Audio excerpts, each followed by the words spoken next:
ಇಂದು March 31 ಮಂಗಳವಾರ ರಾಜ್ಯದ ಗೃಹಲಕ್ಷ್ಮಿಯರಿಗೆ ಭರ್ಜರಿ ಬಂಪರ್ ಘೋಷಿಸಿಕೊಟ್ಟ ರಾಜ್ಯ ಸರ್ಕಾರ. ಹೌದು ಸ್ನೇಹಿತರೆ, ಇಂದು ಮಾರ್ಚ್ 31 ಫೈನಾನ್ಷಿಯಲ್ ಇಯರ್ ಎಂಡ್ ಆಗಿರುವುದರಿಂದ ಇಂದು ಮಾರ್ಚ್ 31 ತಾರೀಕಿನಂದು ರಾಜ್ಯದ ಮಹಿಳಾ ಬ್ಯಾಂಕಿನ ಅಕೌಂಟ್ಗೆ ಒಟ್ಟು 600 ರೂಪಾಯಿ ಹಣ ಜಮಾ. ಹೌದು, ಈ ಮಾಹಿತಿ ಗೃಹಲಕ್ಷ್ಮಿ ಯೋಜನೆಯ 25, 26, 27, 28ನೇ ಕಂತಿನ ಹಣ ಇನ್ನೂ ಕೂಡ ನಮ್ಮ ಬ್ಯಾಂಕ್ ಖಾತೆಗೆ ಬಂದಿಲ್ಲ, ಯಾವಾಗ ಬರುತ್ತೆ ಅಂತ ಇಷ್ಟು ದಿನ ವೇಟ್ ಮಾಡ್ತಿದ್ದ ರಾಜ್ಯದ ಗೃಹಲಕ್ಷ್ಮಿಯರಿಗೆ ಭರ್ಜರಿ ಬಂಪರ್ ಗುಡ್ಡಿಸ್ ಅಂತ ಹೇಳಬಹುದು. ಸೊ ನಿಮಗೂ ಕೂಡ ಗೃಹಲಕ್ಷ್ಮಿ ಯೋಜನೆಯ 26, 27ನೇ ಕಂತಿನ ಹಣ ಬಂದಿಲ್ಲ, 28ನೇ ಕಂತಿನ ಹಣ ಯಾವಾಗ ಬರುತ್ತೆ ಅಂತ ವೇಟ್ ಮಾಡ್ತಿದ್ದವರಿಗೆ ಈ ಮಾಹಿತಿಯನ್ನು ಸ್ಕಿಪ್ ಮಾಡದೆ ಫುಲ್ ವಿಡಿಯೋ ಕೊನೆವರೆಗೂ ನೋಡಿ. ಹಾಗಿದ್ರೆ ಮಾತ್ರ ಫುಲ್ ಇನ್ಫಾರ್ಮೇಷನ್ ನಿಮ್ಗೆ ಅರ್ಥ ಆಗುವಂಥದ್ದು. ಸೊ ಹಾಗೆಯೇ ಇಂದು ಮಂಗಳವಾರ ಮಾರ್ಚ್ 31 ಯಾವೆಲ್ಲ ಜಿಲ್ಲೆಗಳಿಗೆ ಗೃಹಲಕ್ಷ್ಮಿ ಯೋಜನೆ ಹಣ ಜಮಾ ಆಗುತ್ತೆ ಅನ್ನೋ ಕಂಪ್ಲೀಟ್ ಮಾಹಿತಿ ಇಲ್ಲಿದೆ.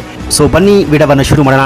ಗೃಹಲಕ್ಷ್ಮಿ ಯೋಜನೆಯ ಹಣ ಇನ್ನೂ ಕೂಡ ನಮ್ಮ ಬ್ಯಾಂಕ್ ಖಾತೆಗೆ ಬಂದಿಲ್ಲ, ಯಾವಾಗ ಬರುತ್ತೆ ಅಂತ ವೇಟ್ ಮಾಡ್ತಿದ್ದವರಿಗೆ ಇಂದು ಮಾರ್ಚ್ 31 ಫೈನಾನ್ಷಿಯಲ್ ಇಯರ್ ಎಂಡು ಆಗಿರುವ ದಿನ ಮಾರ್ಚ್ 31 ನಿಮ್ಮ ಬ್ಯಾಂಕ್ ಖಾತೆಗಳಿಗೆ ಒಟ್ಟು 600 ರೂಪಾಯಿ ಹಣ ಜಮಾ.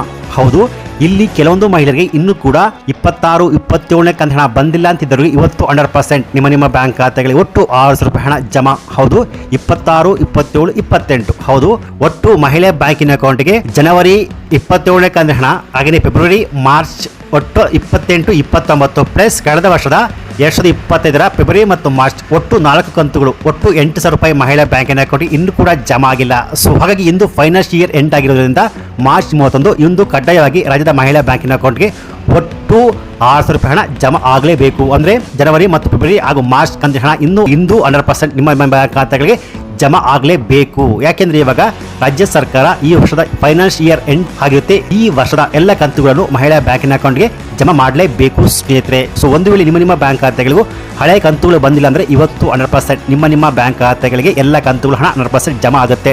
ಸೊ ಒಂದು ವೇಳೆ ನಿಮ್ಮ ಬ್ಯಾಂಕ್ ಖಾತೆಗೆ ಹಣ ಬಂದಿಲ್ಲ ಅಂದರೆ, ಏನಕ್ಕೆ ಬಂದಿಲ್ಲ ಅಂದರೆ, ಒಂದು ವೇಳೆ ನಿಮ್ಮ ಮನೆಯಲ್ಲಿ ಯಾರು IT GST ಫೈಲ್ ಮಾಡ್ತಿದ್ರೆ ನಿಮಗೆ ಗೃಹಲಕ್ಷ್ಮಿ ಯೋಜನೆ ಹಣ ಯಾವುದೇ ಕಾರಣಕ್ಕೂ ಜಮಾ ಆಗೋದಿಲ್ಲ. ನಿಮ್ಮ ಮನೆಯಲ್ಲಿ BPL ರೇಷನ್ ಕಾರ್ಡ್ ಇದ್ದು ನಿಮ್ಮ ಮನೆಯಲ್ಲಿ ಯಾರು ಕೂಡ IT GST ಫೈಲ್ ಮಾಡ್ತಿಲ್ಲ, ನಿಮಗೆ ಗೃಹಲಕ್ಷ್ಮಿ ಯೋಜನೆಯ ಹಳೆಯ ಕಂತುಗಳು ಹಣ ಬಂದಿಲ್ಲ ಅಂದರೆ 25, 26, 27ನೇ ಕಂತಿನ ಹಣ ಬಂದಿಲ್ಲ ಅಂದರೆ ಏನು ಮಾಡಬೇಕು ಅಂದರೆ, ಹಿಂದೆ ಹೋಗಿ ನೀವು ನಿಮ್ಮ ಹತ್ತಿರದ ಮಹಿಳಾ ಮತ್ತು ಮಕ್ಕಳ ಇಲಾಖೆ ಅಲ್ಲಿ ಹೋಗ್ಬಿಟ್ಟು ಆದಷ್ಟು ಬೇಗ ಹೋಗ್ಬಿಟ್ಟು ನಿಮ್ಮ ಗೃಹಲಕ್ಷ್ಮಿ ಯೋಜನೆ ಅರ್ಜಿ ಫಾರಂ ಏನಾಗಿದೆ ಅಂತ ಚೆಕ್ ಮಾಡ್ಕೊಳ್ಳಿ. ಹಾಗೆಯೇ ನಿಮ್ಮ ಗೃಹಲಕ್ಷ್ಮಿ ಯೋಜನೆಯ ಹಣ ಯಾವ ಬ್ಯಾಂಕಿನ ಅಕೌಂಟ್ಗೆ ಜಮಾ ಆಗುತ್ತೋ, ಯಾವ ಪೋಸ್ಟ್ ಆಫೀಸ್ನ ಅಕೌಂಟ್ಗೆ ಜಮಾ ಆಗುತ್ತೋ ಅಲ್ಲಿ ಹೋಗ್ಬಿಟ್ಟು ನಿಮ್ಮ ಆಧಾರ್ ಕಾರ್ಡ್ KYC ಅಪ್ಡೇಟ್ ಆಗಿದೆಯಾ, ಆಧಾರ್ ಕಾರ್ಡ್ ಅಪ್ಡೇಟ್ ಆಗಿದೆಯಾ, ನಿಮ್ಮ ಆಧಾರ್ ಕಾರ್ಡ್ಗೆ ಮೊಬೈಲ್ ನಂಬರ್ ಅಪ್ಡೇಟ್ ಆಗಿದೆಯಾ, ಒಂದು ವೇಳೆ ಚೇಂಜ್ ಆಗಿದ್ರೆ ಅದನ್ನು ಸರಿಪಡಿಸಿಕೊಳ್ಳಿ ಸ್ನೇಹಿತರೆ. ಯಾಕೆಂದರೆ ರಾಜ್ಯ ಸರ್ಕಾರ ಇರಬಹುದು ಅಥವಾ ಕೇಂದ್ರ ಸರ್ಕಾರ ಇರಬಹುದು, ನಿಮ್ಮ ಬ್ಯಾಂಕ್ ಖಾತೆಗಳಿಗೆ DBT ಮೂಲಕವೇ ನಿಮ್ಮ ಬ್ಯಾಂಕಿನ ಅಕೌಂಟ್ಗೆ ಹಣವನ್ನು ಜಮಾ ಮಾಡಬಹುದು.